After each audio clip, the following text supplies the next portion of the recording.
Hello students, সাবুদ গাইডের আরো একটা নতুন ক্লাসে তোমাদের প্রত্যেককে ওয়েলকাম। সাবুদ গাইড থেকে আমি অভিষেক স্যার বলছি। আজকের ক্লাসে আমি তোমাদের পড়াবো পার্টস অফ স্পিচ সম্পর্কে। পার্টস অফ স্পিচ কাকে বলে, পার্টস অফ স্পিচ কত প্রকার, তার প্রত্যেকটা সংজ্ঞা উদাহরণ আমি পুরো স্পষ্টভাবে তোমাদের বোঝানোর চেষ্টা করব। তো তোমরা ফার্স্ট ক্লাস ভিডিওটা দেখবে, পাশে থাকবে, ধৈর্য সহকারে দেখবে। আর আমি যেগুলো পড়াবো সেগুলো অবশ্যই ভিডিওটা পজ করে করে ফার্স্ট ক্লাস টুকে নেবে খাতায়। আমি কথা দিচ্ছি তোমাদের পার্টস অফ স্পিচ সম্পর্কে কোনো রকম কোনো ডাউট থাকবে না। তো চলো ভিডিওটা শুরু করা যাক।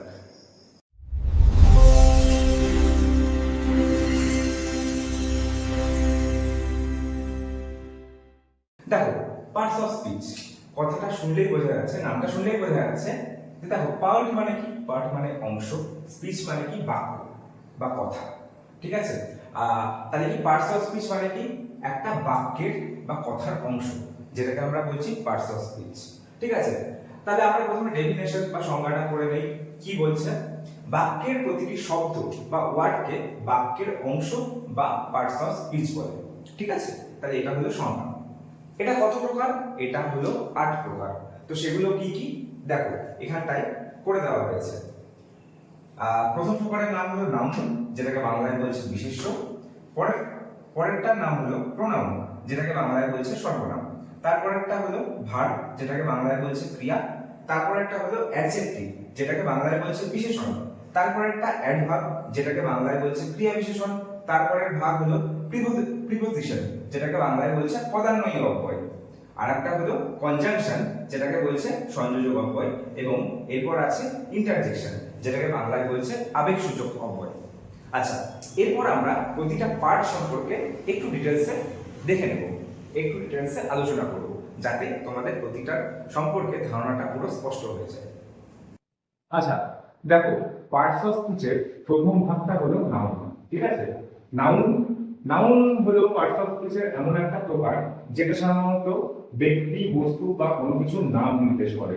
ঠিক আছে, তো জিনিসটা কেমন দেখো, এই জায়গাটা দেখতে পাচ্ছ রাম প্লে ফুটবল। ঠিক আছে, এখানে দেখো রাম তো একজনের নাম, তাই না? তো এই যে রাম, এটা হলো নাউন। ঠিক আছে, এখানে কিন্তু আমরা ফুটবলকেও নাউন বলতে পারি, কারণ কি ফুটবল তো একটা একটা বলের নাম, তাই না? তাহলে এটাকেও কিন্তু আমরা নাউন বলতে পারি। এরপর কি আছে? Ashoka is a king. তাহলে অশোকা একটা রাজার নাম বা কারোর নাম, তাহলে এটা হলো নাউন। ওকে, আর এই যে দেখো কিং, এটাও তো একটা নাম, তাহলে এটাও হলো নাউন। ওকে, আচ্ছা, এর পরের ভাগ হলো প্রোনাউন। প্রোনাউন জিনিসটা কি? যেটা নামের পরিবর্তে ব্যবহৃত হয়। দেখো সংজ্ঞাটা এখানে লেখা আছে, প্রোনাউন হলো পার্টস অফ স্পিচের একটা প্রকার যেটা সাধারণত নামের পরিবর্তে ব্যবহৃত হয়। যেমন দেখো, আমি এটার সাপেক্ষে এটা লিখেছি, দেখো হি প্লে ফুটবল। ঠিক আছে, দেখো আমি কিন্তু রামের নাম লিখলাম না, তাহলে কি রামের নামের পরিবর্তে আমি বসালাম হি। তাহলে এই যে হি বা সে ফুটবল খেলে, সেটা সে বা এই হিটা নামের পরিবর্তে লেখা হলো। তাহলে এই হিটা হলো একটা প্রোনাউন। ওকে, এরপর নেক্সট एग्जांपल কি আছে? She is a queen. দেখো এখানে আমি কোন একটা ধরো কুইন, কুইন মানে কি রানী, ধরো কোন একটা, ধরো রানী ভিক্টোরিয়া হতে পারে। ঠিক আছে, তো আমি রানী ভিক্টোরিয়ার পরিবর্তে লিখলাম শি। ঠিক আছে, তাহলে কি দেখো নামের পরিবর্তে শিটা আমি লিখেছি বা সে লিখেছি। ঠিক আছে, তাহলে এখানটায় শিটা হলো একটা প্রোনাউন। ওকে, আচ্ছা, এরপর কি আছে দেখো, দিস ইজ টমি। ওকে, দেখো এটা হলো টমি, ইট ইজ মাই পেট। পেট মানে কি পোষ্য জন্তুদেরকে পেট বলা হয়। ওকে, তাহলে এই যে এই ইটটা, এটা টমির নামের পরিবর্তে আমি ব্যবহার করলাম না, তাহলে এই ক্ষেত্রে ইট হলো একটা প্রোনাউন। ঠিক আছে, আচ্ছা তোমরা কিন্তু এই যে আমি বোর্ডে যেগুলো লিখে দিয়েছি সেগুলো কিন্তু তোমরা ফার্স্ট ক্লাস খাতায় নোট করবে, কারণ এখানটায় যদি সহজ সরল ভাষায় লেখা হয়েছে যেটা তোমাদের মুখস্থ করতে সুবিধা হবে, বা এক্সামে যদি আসে প্রতিটা ডেফিনেশন লিখতে তোমাদের সুবিধা হবে, কারণ এই ডেফিনেশন গুলো প্রচন্ড সহজ করে বোঝানো হয়েছে। তো তোমরা প্রতিটা পার্টস অফ স্পিচের ডেফিনেশন বা যা যা বোর্ডে লেখা হচ্ছে একটা একটা করে খাতায় নোট ডাউন করে দেবে। আচ্ছা, এবার আমরা দেখে নেব এর পরের পার্ট, অর্থাৎ ভার্ব। আচ্ছা দেখো, ভার্ব কি বলেছে? ভার্ব হলো পার্টস অফ স্পিচের একটা প্রকার যা মূলত কোনো কাজ করাকে বোঝায়। দেখো উদাহরণে আমরা দেখতে পাচ্ছি আই লিভ ইন রায়গঞ্জ। তাহলে এখানটায় ভার্ব কোনটা? এই যে লিভ। লিভ মানে কি? বাস করা। ঠিক আছে, মানে আমি রায়গঞ্জে থাকি, এই যে বাস করা, এটা তো একটা কাজ করাকে বোঝাচ্ছে, তাই না? তাহলে এটা হলো ভার্ব। আবার দেখো দেখো দ্বিতীয় উদাহরণ আমরা দেখতে পাচ্ছি, দ্য গার্ল প্লেস লুডো। এই যে প্লেস, ঠিক আছে, এই যে প্লে বা খেলা করা, এটা তো একটা কাজ করছে না, তাহলে এটাও কিন্তু একটা ভার্ব। আচ্ছা, এরপর দেখো এর পরের পার্ট অ্যাডজেক্টিভ। অ্যাডজেক্টিভের ডেফিনেশনটা কি বলেছে? অ্যাডজেক্টিভ হলো পার্টস অফ স্পিচের একটা প্রকার যা কোনো কিছুর দোষ, গুণ বা অবস্থাকে নির্দেশ করে। ওকে, আচ্ছা দেখো দোষ, গুণ জিনিসটা কি বা অবস্থা জিনিসটা কি? দেখো উদাহরণে আমি লিখেছি Sita is a good girl. এই যে দেখো গুড গার্ল, গুড মানে কি? ভালো। সীতা একটা ভালো মেয়ে। এই যে গুড, এটা তো একটা গুণ, তাই না? অবশ্যই সে ভালো মেয়ে, তার একটা এটা গুণ, তাই না? আমি যদি বলতাম Sita is a bad girl, তাহলে ব্যাড এটা তো তার দোষ হলো না, তাহলে সেটা সেই ক্ষেত্রেও কিন্তু ব্যাডটা ওটাও কিন্তু একটা অ্যাডজেক্টিভ হতো, তাই না? আচ্ছা, এবার নেক্সট উদাহরণে আসি। দেখো কি বলেছে, দ্য রোজ ইজ রেড। আচ্ছা, এখানটায় তাহলে কোনটা অ্যাডজেক্টিভ হবে? এই যে রেড। কেন? কারণ এটা তুমি এদিক থেকে যদি ভাবো রোজ ইজ রেড, এই যে রেডটা কিন্তু ওটা একটা গুণ বোঝাচ্ছে, তাই না? এই যে রোজটা কেমন, তাই না? এটা কিন্তু একটা গুণ বোঝাচ্ছে। বা তুমি অন্যরকম ভাবে ভাবো, এই যে রোজটা কেমন, এটা কিন্তু রোজের সেই অবস্থাটাকেও নির্দেশ করছে, তাহলে কিন্তু এটাও একটা অ্যাডজেক্টিভ। সহজ সরল ভাষায় আমি আরো একটা তোমাদেরকে ট্রিক বলে দিচ্ছি।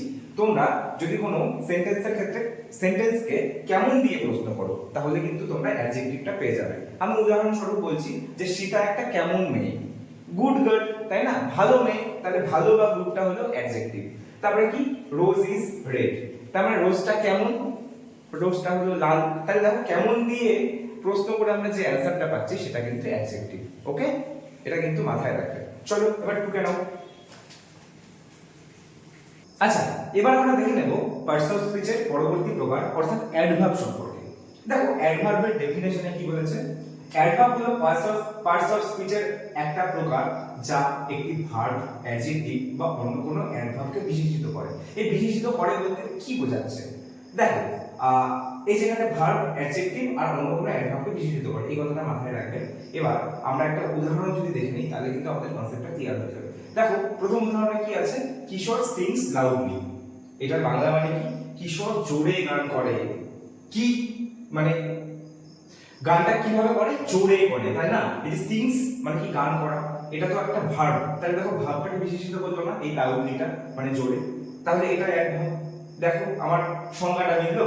অ্যাডভার্ব হলো পার্টস অফ স্পিচের একটা প্রকার যা একটি ভার্ব, অ্যাডজেক্টিভ বা অন্য কোনো অ্যাডভার্বকে বিশেষিত করে। ঠিক আছে, তাহলে দেখো এই যে এটা কিন্তু মিলে গেল। ঠিক আছে, এবার দেখো সেকেন্ড উদাহরণ আমরা দেখে নিই। দ্য চিতা রানস ভেরি ফাস্ট। ঠিক আছে, চিতা কেমন করে দৌড়ায়? জোরে দৌড়ায়, তাই না? জোরে দৌড়ায়। এবার কতটা জোরে? অনেক জোরে, তাই না?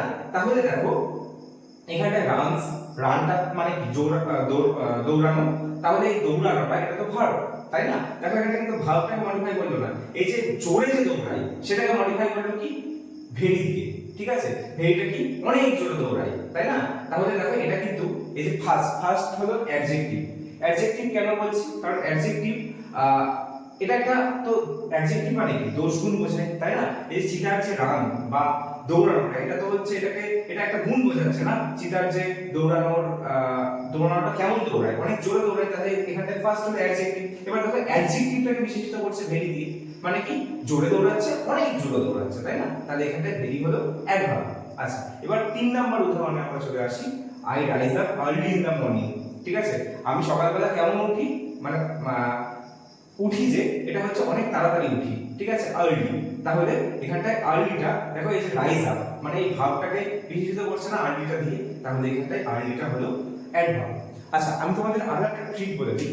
যদি তোমরা কোনো ভার্ব কোনো ক্ষেত্রে এলওয়াইটা দেখতে পাও, ঠিক আছে, যখন লাউডের সঙ্গে এলওয়াই যুক্ত আছে, ঠিক আছে, তাহলে বেশিরভাগ ক্ষেত্রে এটা কিন্তু অ্যাডভার্ব হয়। ঠিক আছে, তোমরা যদি কোনো ক্ষেত্রে দেখতে পাও যে এলওয়াই যুক্ত আছে, তাহলে সেটা কিন্তু ধরে নেবে যে এটা হলো অ্যাডভার্ব। যেমন দেখো লাউডলি, আর্লি, ঠিক আছে, তো এসব। আচ্ছা, এবার দেখো এর পরবর্তী ভাগ আছে প্রিপজিশন। তো প্রিপজিশনের সংজ্ঞাটাতে কি বলেছে? প্রিপজিশন হলো পার্টস অফ স্পিচের একটা প্রকার যা সাধারণত কোনো নাউন বা প্রোনাউনের আগে বসে বাক্যের ওয়ার্ডের সাথে সংযোগ স্থাপন করে। তো জিনিসটা কি রকম আবার বলছি, প্রিপোজিশন হলো পার্টস অফ স্পিচের একটা প্রকার যা সাধারণত নাউন বা প্রোনাউনের আগে বসে। দেখো নাউন অথবা প্রোনাউনের আগে বসে বাক্যের অন্য কোনো ওয়ার্ডের সাথে সংযোগ স্থাপন করে। তাহলে আমরা একটা উদাহরণের মাধ্যমে বুঝে নিই ব্যাপারটা। The pen is on the table, ঠিক আছে, এখানে প্রিপোজিশন কোনটা? প্রিপোজিশন হলো অন, ঠিক আছে। দেখো এটা দুটো ওয়ার্ড, যেমন এই পেনটা আর এই দেখো টেবিলটা, ঠিক আছে, এই দুটোর মধ্যে সংযোগ স্থাপন করলো না। পেনটা কোথায় আছে? টেবিলের উপরে আছে, মানে টেবিলের সঙ্গে পেনের সম্পর্কটা কি? তো পেনটা টেবিলের উপরে আছে, তাই না? তাহলে দেখো এই অনটা এটা হচ্ছে টেবিলের আগে বসলো, মানে নাউনের আগে বসলো না। দেখো ডেফিনেশন কিন্তু বলেছে একটা প্রকার যা সাধারণত নাউন বা প্রোনাউনের আগে বসে। দেখো নাউনের আগে কিন্তু বসলো, তাই না?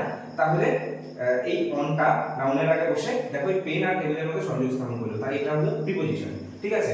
নেক্সট আমরা উদাহরণ দেখে নিই। I am sitting behind him, এখানে প্রিপোজিশন কোনটা? বিহাইন্ড, মানে আমি কোথায় বসে আছি? তার পেছনে বসে আছি। দেখো এই যে তার সঙ্গে যে আমার যে একটা সম্পর্ক, সেটা কিন্তু এই বিহাইন্ডটা আমাদেরকে বলে দিল, তাই না? আচ্ছা, এবার থার্ড উদাহরণ, নয়ন ইজ অলওয়েজ উইথ মি, তার মানে কি নয়ন সব সময় আমার সাথে আছে, তাই না? এখানে প্রিপোজিশন কোনটা? উইথ, তাই না? এটা দেখো মি এর সঙ্গে নয়নের সংযোগ স্থাপন হলো, তাই না? তাহলে এটা উইথটা হলো প্রিপোজিশন। বুঝতে পারছো তো? এবার বুঝতে পারলে সাথে সাথে খাতায় নোট করে নেবে, কারণ এত সহজ করে কিন্তু তোমরা কোনো বই বলো কোথাও কিন্তু এত সুন্দর করে ডেফিনেশন আর উদাহরণ দিয়ে বোঝানো পাবে না, ঠিক আছে? তোমাদের কেউ যদি কোনো প্রশ্ন করে তোমরা কিন্তু ইজিলি লিখে দিতে পারবে, ঠিক আছে? দেখো স্টার্টিংটা কিন্তু প্রতিটার ক্ষেত্রে আমি একই রকম রেখেছি তোমাদের সুবিধার জন্য। প্রিপোজিশন হলো পার্টস অফ স্পিচের একটা প্রকার, অ্যাডভার্ব হলো পার্টস অফ স্পিচের একটা প্রকার, একই রকম ভাবে আমি কিন্তু শুরু করেছি তোমাদের সুবিধার্থে, তাই তোমরা নোট করে নাও, সারা জীবন কাজে লাগবে। আচ্ছা, এবার আমরা দেখে নেব পার্টস অফ স্পিচের পরবর্তী প্রকার সম্পর্কে, অর্থাৎ কনজাংশন। দেখো প্রথমে দেখে নেই কনজাংশনের ডেফিনিশনটা কি বলেছে। কনজাংশন হলো পার্টস অফ স্পিচের একটা প্রকার যা ওয়ার্ডস, সেন্টেন্সেস অথবা যে কোনো ফ্রেজেসকে সংযুক্ত করে বা সংযোগ করে। কথাটা মানে কি? যে দুটো ওয়ার্ড বা দুটো সেন্টেন্সেস বা দুটো ফ্রেজেসকে যুক্ত করছে। তো আমরা একটা উদাহরণ দেখে নিলে আমাদের সমস্ত ডেফিনিশন ক্লিয়ার হয়ে যাবে। যেমন দেখো, I am happy because we have won the match, কথাটার বাংলা মিনিং কি? আমি খুশি বা সুখী কারণ আমরা ম্যাচটা জিতেছি। এই যে দেখো এখানটা দুটো সেন্টেন্সেস, যেমন আই অ্যাম হ্যাপি আর we have won the match, ঠিক আছে। এই দুটোকে এই বিকজটাকে সংযুক্ত করলো না, এই বিকজটা সংযুক্ত করলো না, মানে কি আমি হ্যাপি কেন? কারণ আমরা ম্যাচটা জিতে গিয়েছি। তাহলে এই দুটো বাক্যকে বা দুটো সেন্টেন্সকে এই যে বিকজটা যুক্ত করলো না একটা অর্থপূর্ণ ভাবে, তাহলে এখানে বিকজ হলো কনজাংশন। এই একই রকম ভাবে ধরো দুটো ওয়ার্ড, যেমন ইউ এন্ড মি, ইউ হলো একটা ওয়ার্ড, মি হলো একটা ওয়ার্ড, এই দুটোকে এন্ডটা সংযুক্ত করছে না, তাহলে এখানটা এন্ড হলো কনজাংশন। আমরা নেক্সট উদাহরণে চলে আসি।